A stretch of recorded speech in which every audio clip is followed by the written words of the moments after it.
phải là. Lô số đó. Lô số nó. Bây giờ một lê, giữ nó cái gì? Chỉ cần thôi. Sao phải nó ra đó. Con nào bật luôn rồi. Số nó. Đang tập ta luôn. Ủa chúng ta là đã. Để chúng ta xả gió. Chúa sao? Chúa sao? Chúa sao? Để lúc chúa sao? Sao sao? Sao sao? Sao nào? Ủa để tình chưa số con nó.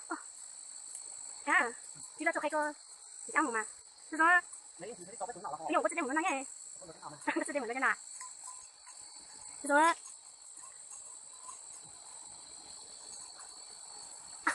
Ủa con mà. Chưa.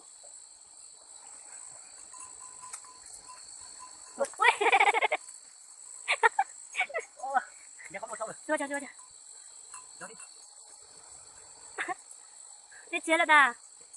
Nó phanh nó mà. Đang chưa sốc này.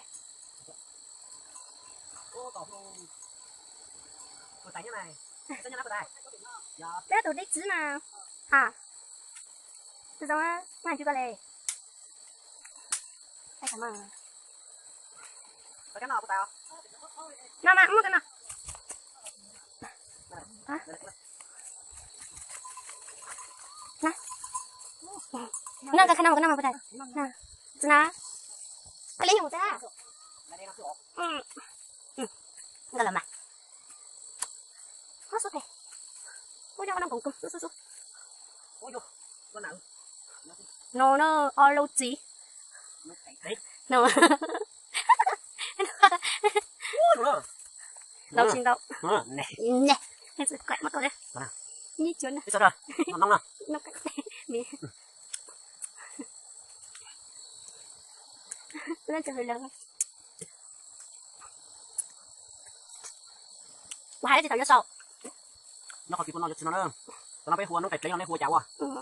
Bây giờ chỉ mì thằng cừu nè. Ngon.